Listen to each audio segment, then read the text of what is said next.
Hello guys, welcome to my YouTube channel. Cost sheet chapter का second illustration आज करेंगे। मार्च 2008 में आया है ये sum. The following particulars have been extracted from the books of M S. Sohan manufacturing company for the year ended. तो यहाँ पे in the books of M S. Sohan लिख देंगे M S. Cost sheet for the year ended 31 March 2014। Same column बनेगा particular amount. तो आप 2 page पे बना के रख दीजिए ऐसा, और यहाँ पे भी सेम, क्योंकि 2 पेज जाएगा ही। अब हम लोग ये देख लेते हैं कौन सी चीज़ें कहाँ पे जाएगी। तो opening stock of raw material है, ये कहाँ पे जाता है? डीएम में जाता है। क्लोजिंग स्टॉक डीएम में जाता है, डीएम यानी डायरेक्ट मटेरियल। तो क्लोजिंग स्टॉक मैंने यहाँ पे लिख दी माइनस करके, क्योंकि माइनस होगा। फिर परचेज, रॉ मटेरियल परचेज, ये भी डीएम में जाएगा, ऐड हो जाएगा। Drawing office salaries. अच्छा, आपने ये बोले कि जहाँ ऑफिस लिखा है तो ये ऑफिस में जाएगा, नहीं, ये ड्राइंग ऑफिस सैलरीज लिखा रहेगा। तो ड्राइंग यानी फैक्ट्री डिपार्टमेंट में, फैक्ट्री से पहले जो डिज़ाइन तय करते हैं, कोई चीज़ का डिज़ाइन बनाते हैं, उसको ड्राइंग बोलते हैं। तो यहाँ पे ये आएगा फैक्ट्री में, FO में आएगा, ठीक है, फैक्ट्री में बनाते हैं। तो ये ऑफिस में नहीं आएगा, फैक्ट्री में आएगा। Okay. Royalty on production, royalty on production क्या है हमारा? डायरेक्ट एक्सपेंस है। कैरेज इनवर्ड डीएम में जाके ऐड हो जाएगा परचेस के नीचे।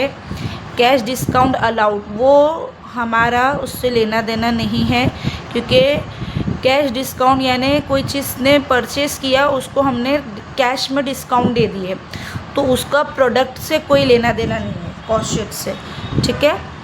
तो repairs to plant and machinery FO में आएगा। Rent rate and taxes, factory है, FO में आएगा।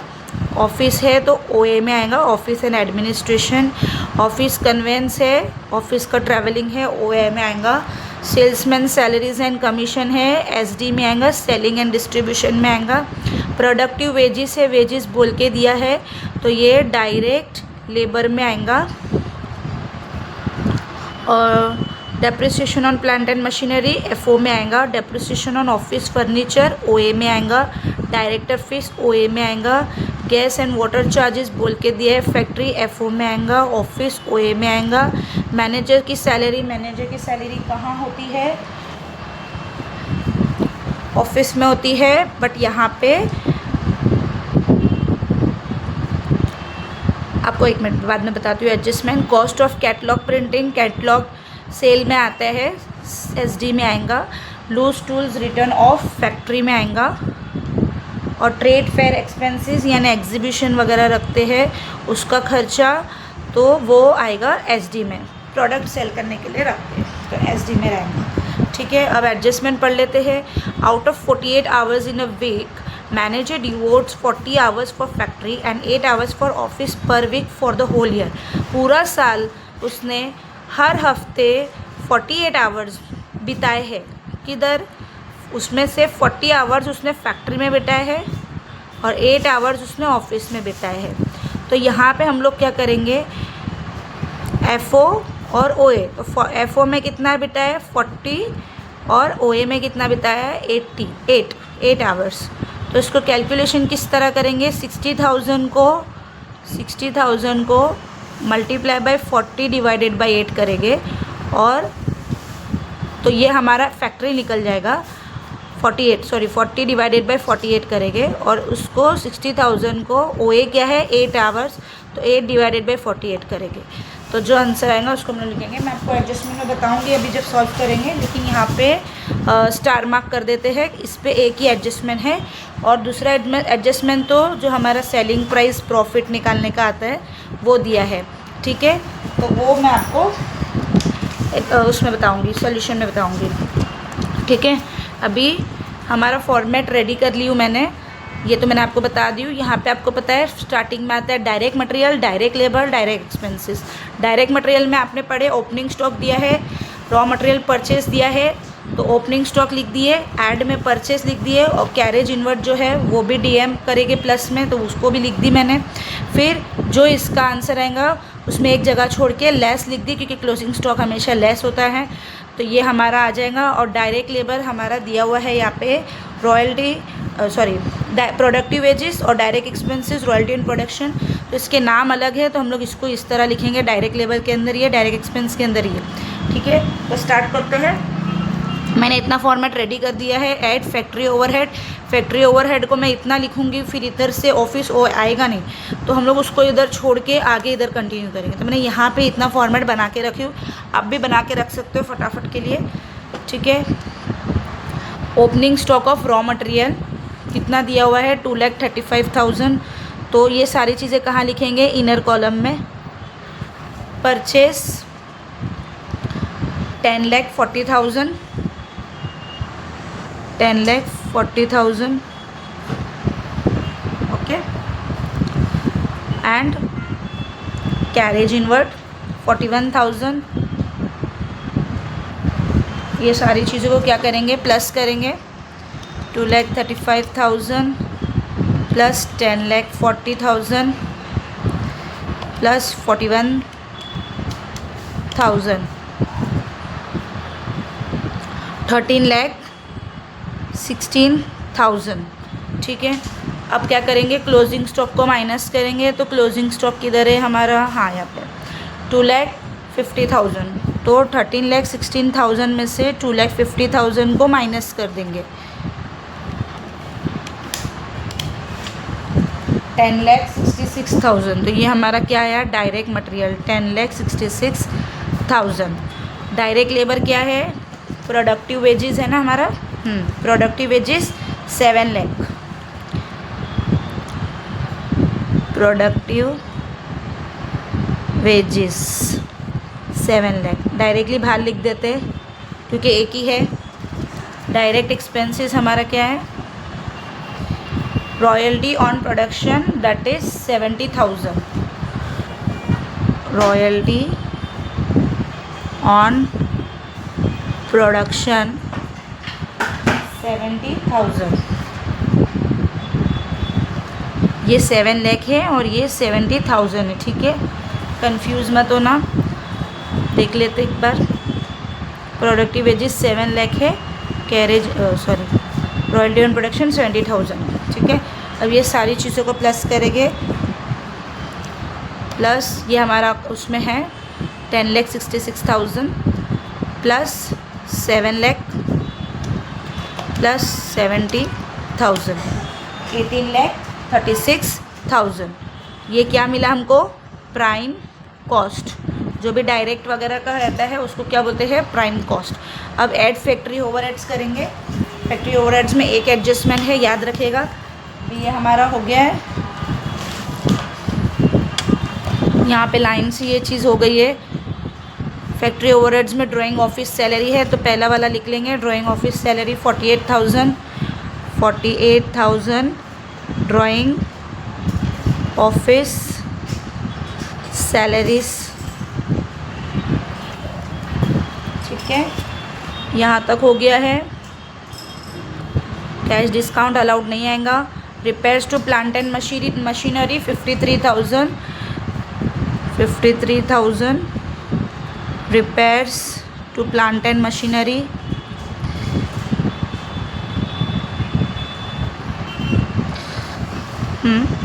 और रेंट रेट एंड टैक्सेस 15,000 है, 15,000 फैक्ट्री का, okay. Rent rates and taxes 50,000 है, 15,000 है। और ये तो ऑफिस का है, ऑफिस का है, एसडी का है, ये हो गया है। Depreciation on plant and machinery 35,500 है, 35,500 depreciation on plant and machinery 35,500 है। अभी ये ओए है। गैस एंड वाटर चार्जेस दिया हुआ है फैक्ट्री का 7,500, gas and water charges, gas and water charges 7,500।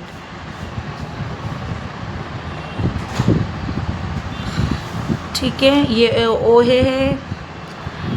Manager salary दिया है, इसको मैं बताती हूँ आपको कैसा लिखना है। मैनेजर सैलरी क्या बोला है 48 आवर्स, तो 60,000 जो उसका अमाउंट है 60,000, तो पहले 60,000 लिख लेंगे, ठीक है, मल्टीप्लाई बाई 40 आवर्स उसने फैक्ट्री में दिए हैं, ठीक है।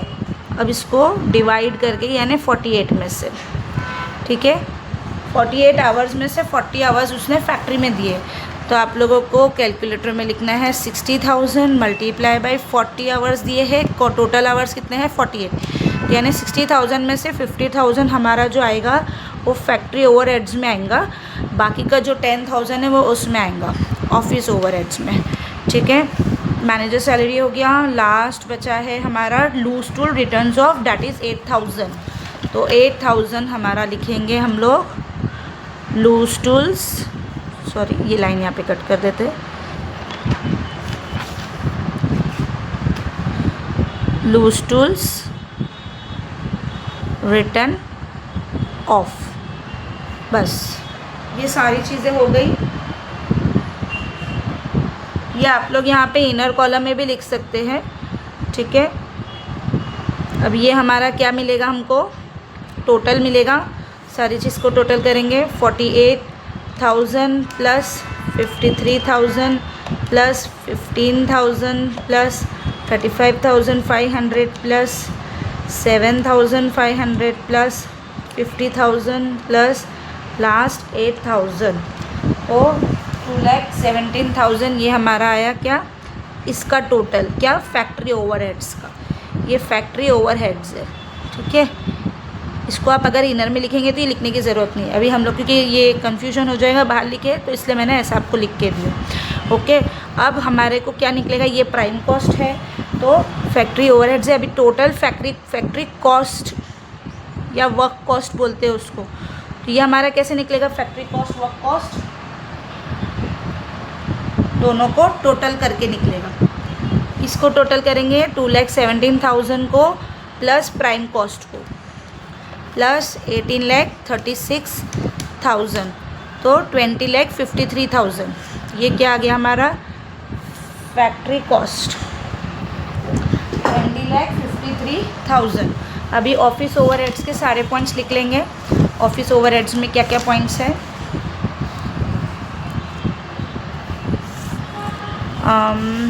यहाँ तक कुछ नहीं है, रेंट रेट एंड टैक्सेस है 8,000, rent rates and taxes 8,000, inner में ही लिखते हैं कंफ्यूजन ना हो क्योंकि बहुत सारा है ना। Office conveyance 15,500, office conveyance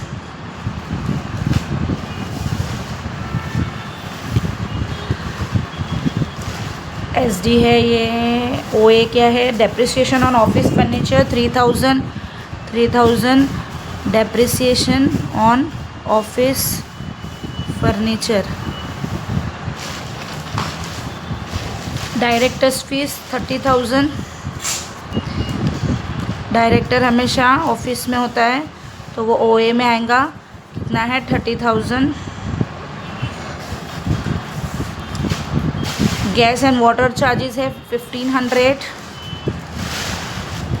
gas and water charges 1,500।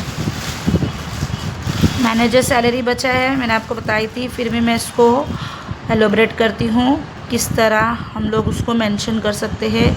60,000 total amount है, उसको फैक्ट्री में 40 आवर्स है, ऑफिस में कितना है 8 आवर्स, टोटल आवर्स 48 आवर्स।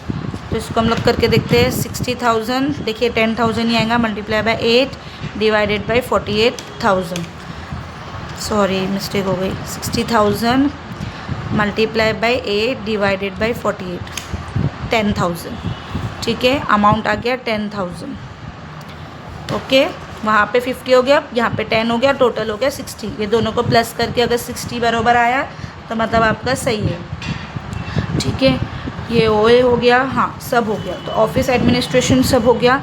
इसको टोटल कर लेंगे, 10,000 प्लस 9 से ही करते हैं, 8,000 plus 15,500 plus 3,000 plus 30,000 plus 1,500 plus 10,000, 68,000, ठीक है, 68,000। अभी इसको टोटल करेंगे किससे, 20,53,000 जो हमारा फैक्ट्री कॉस्ट है। तो अभी यहाँ पे फिनिश गुड्स वगैरह नहीं दिया हुआ है जैसा हमने फर्स्ट सम में किए थे, तो ओपनिंग स्टॉक लिखे, डैश डाले। अगर नहीं दिया है तो ये पार्ट हम लोग छोड़ सकते हैं, डायरेक्टली इसको लिख देंगे कॉस्ट ऑफ, मतलब ये क्या है हमारा कॉस्ट ऑफ प्रोडक्शन है ना। अभी कॉस्ट ऑफ प्रोडक्शन भी निकालेंगे, ठीक है। उसके बाद हम लोग क्या करते हैं, opening stock of finish goods वो सब तो वो लिखना नहीं है क्योंकि नहीं है, तो हम लोग इसको डायरेक्टली लिख सकते हैं। कॉस्ट ऑफ प्रोडक्शन भी यही है और कॉस्ट ऑफ गुड्स सोल्ड भी यही है। तो क्या है, 20,53,000 प्लस 68,000, 21,21,000, 21,21,000। समझ में आया गाइज मैंने क्या करी, यहाँ पे हम लोग कॉस्ट ऑफ प्रोडक्शन लिखते थे, देखिए कॉस्ट ऑफ प्रोडक्शन लिखते थे, तो ये हमारा फैक्ट्री मतलब डायरेक्ट मटेरियल, फैक्ट्री और ऑफिस को ऐड करके जो मिलता था वो कॉस्ट ऑफ प्रोडक्शन होता था। फिर हम लोग क्या करते थे, opening stock of finish goods less वो सब करके लिखते थे, लेकिन जब दिया ही नहीं है क्वेश्चन में तो हम लोग उसको डायरेक्टली लिख दिए। तो यहाँ पे भी क्या आया, देखो कॉस्ट ऑफ गुड्स सोल्ड भी सेम आया 22,98,000, कॉस्ट ऑफ प्रोडक्शन भी 22 लाख, इसीलिए मैंने उसको यहाँ पे शॉर्ट करने के लिए कैसा लिखा है कि ये कॉस्ट ऑफ प्रोडक्शन भी है, कॉस्ट ऑफ गुड्स सोल्ड भी है, डायरेक्टली आंसर वही लिख दिया है, बार बार उतना स्टेप्स करने की ज़रूरत नहीं है, ठीक है। अब हमको कॉस्ट ऑफ प्रोडक्शन मिल गया यानी कॉस्ट ऑफ गुड्स सोल्ड मिल गया, तो अभी हमारा क्या निकलेगा, कॉस्ट ऑफ सेल्स। तो उसमें हम लोग क्या करेंगे, सेलिंग और डिस्ट्रीब्यूशन को ऐड करेंगे, जो भी सेलिंग एंड डिस्ट्रीब्यूशन का पार्ट है उसको उसमें इनर कॉलम में लिखेंगे और उसको फिर उसमें ऐड करेंगे, तो हमको क्या मिल जाएगा, कॉस्ट ऑफ सेल्स, ठीक है। अभी ये सारी चीज़ें देखो लाइन से चेक करो, एसडी का कौन सा है, एसडी मिल गया, सेल्समैन सैलरी एंड कमीशन 42,000 है, 42,000 क्या है, सेल्समैन सैलरीज एंड कमीशन 42,000 है, ओके। फिर उसके बाद एसडी देखो कौन सा है, कॉस्ट ऑफ कैटलॉग प्रिंटिंग जो है 10,000, कॉस्ट ऑफ कैटलॉग प्रिंटिंग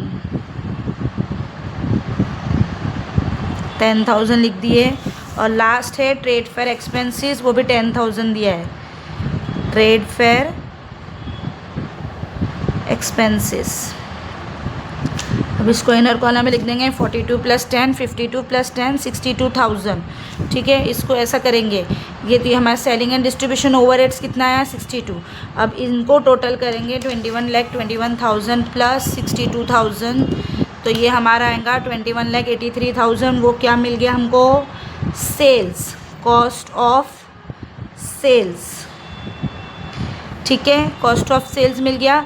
अब यहाँ पे हमारा क्या होता है, ऐड प्रॉफिट और सेल्स, ठीक है, यहाँ पे ऐड करेंगे प्रॉफिट और यहाँ पे सेल्स करेंगे। लास्ट एडजस्टमेंट क्या दिया हुआ था, the management has fix the selling price, जो सेलिंग प्राइस हमारा रहेगा मैनेजमेंट ने बोला है वो 110% ऑफ कॉस्ट रहेगा। देखिए आपको रफ में बताती हूँ, जैसे सेलिंग प्राइस जो रहेगा वो 110% कॉस्ट पे रहेगा, ठीक है, ऐसा बोल के दिया है। अब जो सेलिंग प्राइस है वो क्या है, 110% है, किस पे, कॉस्ट पे। तो कॉस्ट हमारा कितना हुआ, 100% हो गया, यानी प्रॉफिट कितना हुआ, 10%। समझ में आया आपको। तो मैंने आपको लास्ट लेक्चर में भी बताई थी कि या तो आप इसको कर सकते हो, या तो आप इसको क्रॉस मल्टीप्लिकेशन कर सकते हो, या तो आप इसको क्रॉस मल्टीप्लिकेशन कर सकते हो। तो मैं आपको आज 10% वाला करके दिखाती हूँ, हम लोग आज इसको करेंगे। ये समझा आपको, सेल्स जो है क्या बोला है, सेलिंग प्राइस जो है 110% है कॉस्ट प्राइस पे। तो जब ऐसा लिखा है सेंटेंस तो सेलिंग प्राइस के आगे 110% डाल दो, कॉस्ट प्राइस पे है तो वो 100 हो गया, बाकी का जो बचा है वो 110 माइनस 10 करेंगे तो 100 हो जाएगा, ठीक है, सॉरी 10 हो जाएगा। तो यहाँ पे इसको ऐसा करेंगे। अब 21,83,000 है, उसको क्या करेंगे, cross multiplication, multiply by 10 divided by 100। तो हमारा क्या निकलेगा, प्रॉफिट